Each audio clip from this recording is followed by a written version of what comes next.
the senseless, barbaric murder of 3 young girls in Southport is a devastating moment in our history. No words come anywhere close to expressing the brutality and horror in this case. Every parent in Britain will have had the same thought. It could have been anywhere. It could have been our children. But it was Southport. It was Bibi, 6 years old. Elsie, 7. Alice, 9. Back in August, I said there would be a time for questions, but that first justice had to be done, and that above all, we must not interfere with the work of the police, the prosecutors, and the delivery of that justice.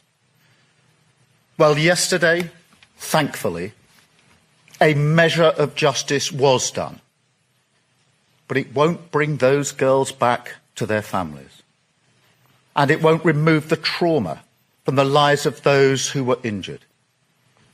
Their lives will never be the same. So before I turn to the questions that must now be answered, for the families and the nation, I first want to recognise their unimaginable grief, because I know the whole country grieves for them. The tragedy of the Southport killings must be a line in the sand for Britain.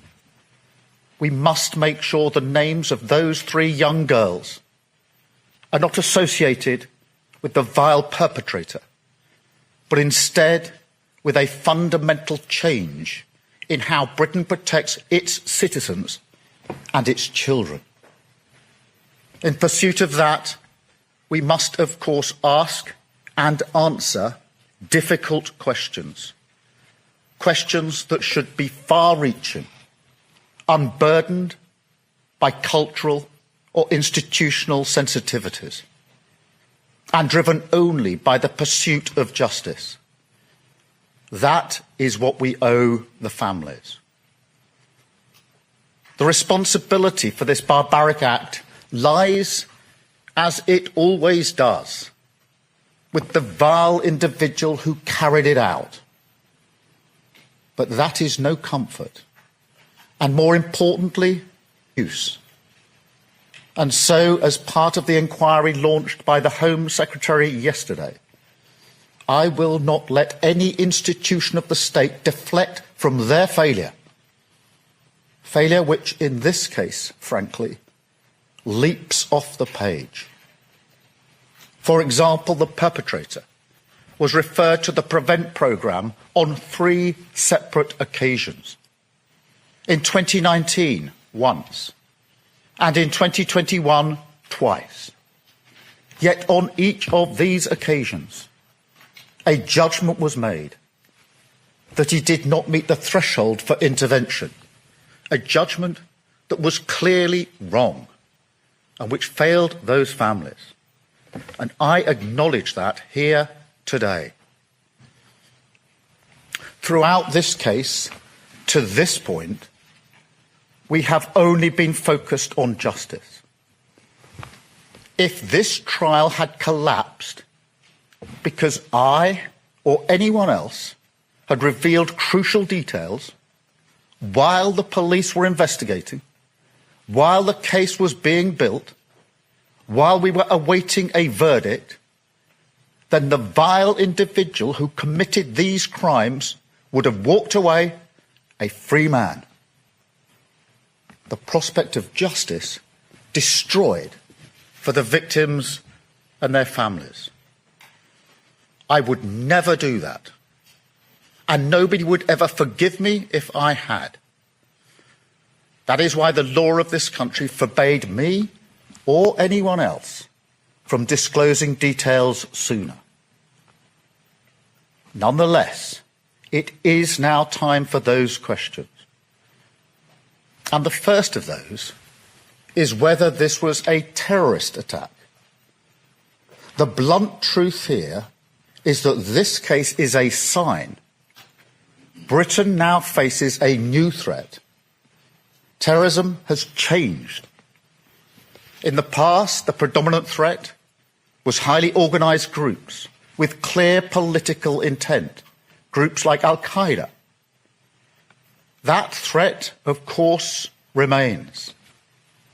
But now, alongside that, we also see acts of extreme violence perpetrated by loners, misfits, young men in their bedroom, accessing all manner of material online, desperate for notoriety, sometimes inspired by traditional terrorist groups, but fixated on that extreme violence, seemingly for its own sake. Now, it may well be that people like this are harder to spot, but we can't shrug our shoulders and accept that. We can't have a national security system that fails to tackle people who are a danger to our values, our security, our children. We have to be ready to face every threat. And when I look through the details of this case, the extreme nature of the violence, the meticulous plan to attack young children in a place of joy and safety, violence clearly intended to terrorise, then I understand why people wonder what the word terrorism means. And so if the law needs to change to recognise this new and dangerous threat, then we will change it, and quickly. And we will also review our entire counter-extremist system to make sure we have what we need to defeat it.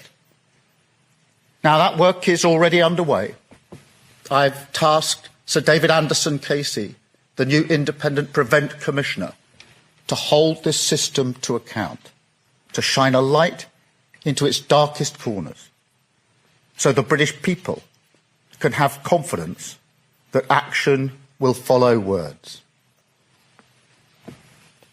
But I have to say, to face up to this new threat, there are also bigger questions. Questions such as how we protect our children from the tidal wave of violence freely available online. Because you can't tell me that the material this individual viewed before committing these murders should be accessible on mainstream social media platforms, that with just a few clicks, people can watch video after horrific video, videos that in some cases are never taken down. No, that cannot be right. But it's not just the nightmares of the online world, because when you wake from a nightmare, the first thing you do is reassure yourself with reality. But for far too many people, the state of our society no longer does that. Now, people will say this is all because of immigration, or all because of funding cuts. But in truth, neither tells us anything like the full story, or explains this case properly. No, this goes deeper. A growing sense that the rights and responsibilities that we owe to one another, the set of unwritten rules that hold a nation together, have in recent years been ripped apart. Children who've stopped going to school since the pandemic. Young people who've opted out of work or education. More and more people retreating into parallel lives, whether through failures of integration or just a country slowly turning away from itself. Wounds that politics, for all that it may have contributed, must try to heal.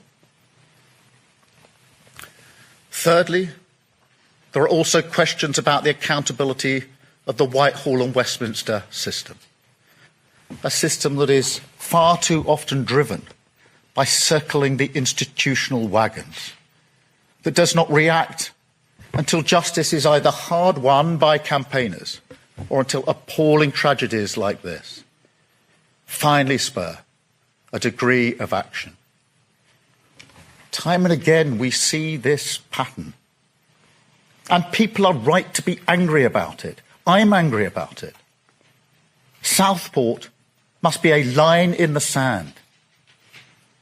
So nothing will be off the table in this inquiry. Nothing. And most importantly, it will lead to change. I know people will be watching right now, and they'll be saying, we've heard all this before, the promises, the sorrow, the inquiry that comes and goes, an inability to change that, frankly, has become the oxygen of wider conspiracy. And we've seen that throughout this case. A suggestion that there has been a cover-up. I want to put on record that yesterday's guilty verdict only happened because hundreds, if not thousands, of dedicated public servants worked towards it, many of whom endured absolutely harrowing circumstances, particularly in the police and the Crown Prosecution Service. That is their job. They are brilliant at it. But we should never forget their service to our country. Law and order depend on them.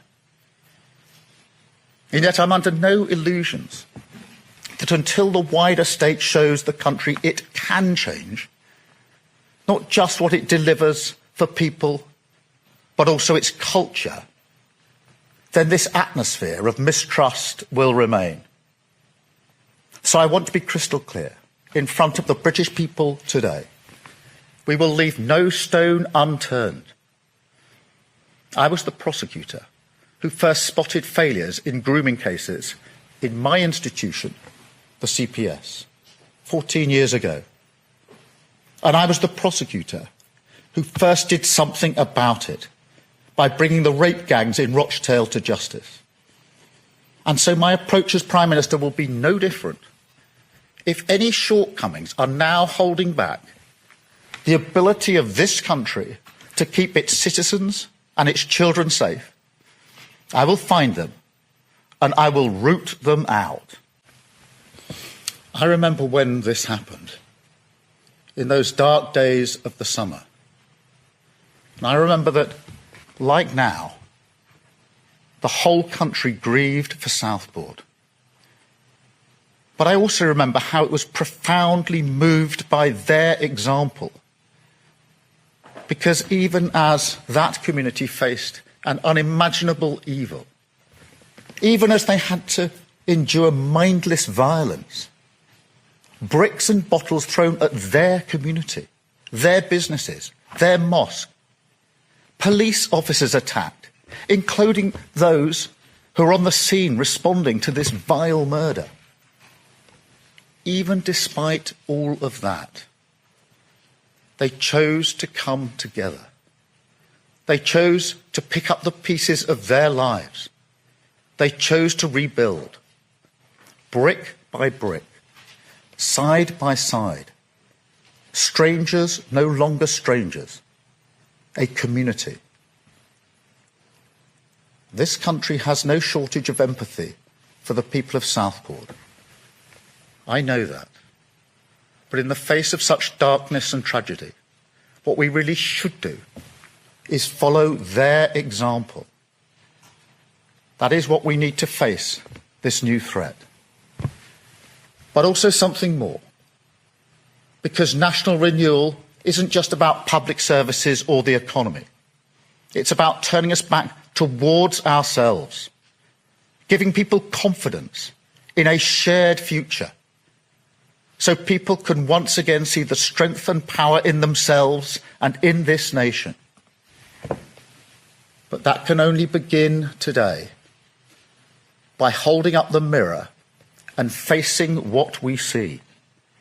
So wherever this inquiry goes, we will follow it. No matter the boats it will rock, no matter the vested interests it will threaten, We won't hide. But then, most importantly of all, we will act.